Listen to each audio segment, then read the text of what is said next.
बातमीपत्राला सुरुवात करूयात। घाटकोपरमध्ये प्रचाराच्या वेळी ठाकरे गटाच्या खासदार प्रियंका चतुर्वेदींनी शिंदे पिता पुत्रांवर हल्लाबोल केलाय। शिवसेनेच्या ठाकरे गटातील खासदार प्रियंका चतुर्वेदी यांनी मुख्यमंत्र्यांवर निशाणा साधलाय। शिवसेनेच्या ठाकरे गटाचे ईशान्य मुंबई मतदारसंघाचे लोकसभेचे उमेदवार संजय दिना पाटील यांच्या प्रचारार्थ मुंबईच्या घाटकोपरमध्ये आयोजित प्रचार सभेला संबोधित करताना चतुर्वेदी यांनी मुख्यमंत्र्यांवर निशाणा साधला। उनको जाना जरूरी है, थाने तक ये आवाज पहुंचना जरूरी है। गद्दार गद्दार ही रहेगा। एक पिक्चर आई थी, आपको याद होगी, दीवार। दीवार में वो अमिताभ बच्चन अपना हाथ दिखाते हैं, उस पे लिखा है मेरा बाप चोर है। ये इनके माथे पे लगा है, श्रीकांत शिंदे के माथे पे लिखा है मेरा बाप गद्दार है। राजकारणामध्ये आमच्या त्या महिला भगिनी म्हणून काम करतात, त्यांच्याबद्दल नितांत आदर आहे। परंतु पुढची राज्यसभा कन्फर्म करण्यासाठी त्यांनी वैयक्तिक पातळीवरनं येऊन टीका करू नये हीच माझी त्यांना विनंती आहे।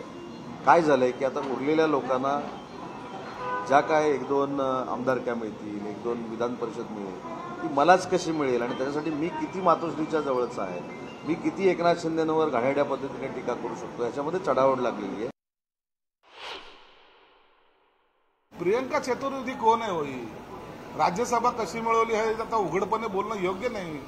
एखाद्या महिलेबद्दल आम्ही अपशब्द वापरू शकत नाही, जर वापरला तर त्याचा परिणाम वेगळे होतात। महिलाबद्दल अपशब्द बोलले, पण तो राज्यसभा कशी मिळवली हा अख्ख्या देशाला माहिती, अख्ख्या महाराष्ट्राला माहिती। म्हणून आपलं जे आहे ना कर्तृत्व, त्याच्यावर फोकस करा आणि त्याच पद्धतीने पायऱ्या चढा। आम्हाला शांतपणे शिकवण्याची गरज नाही। प्रियंका चतुर्वेदींनी गद्दारीवरती बोलणं म्हणजे मी नाही त्यातली आणि कडी लावा आतली हा प्रकार आहे।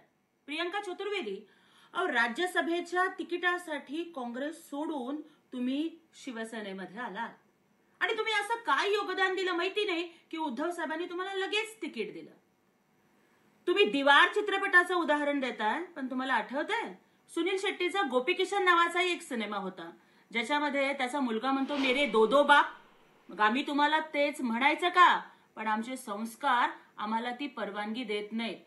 आणि दीवार चित्रपटामध्येच अमिताभ बच्चनचा आणखीन एक डायलॉग होता की मैं आज भी फेके हुए पैसे नहीं उठाता।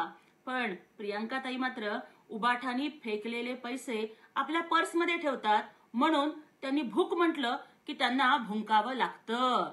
अहो, आम्ही त्यांना खूप वेळा सांगितलं होतं की बसंती इन कुत्तों के सामने मत नाच, पण काय करायचं, बसंती शेवटी नाचलीच।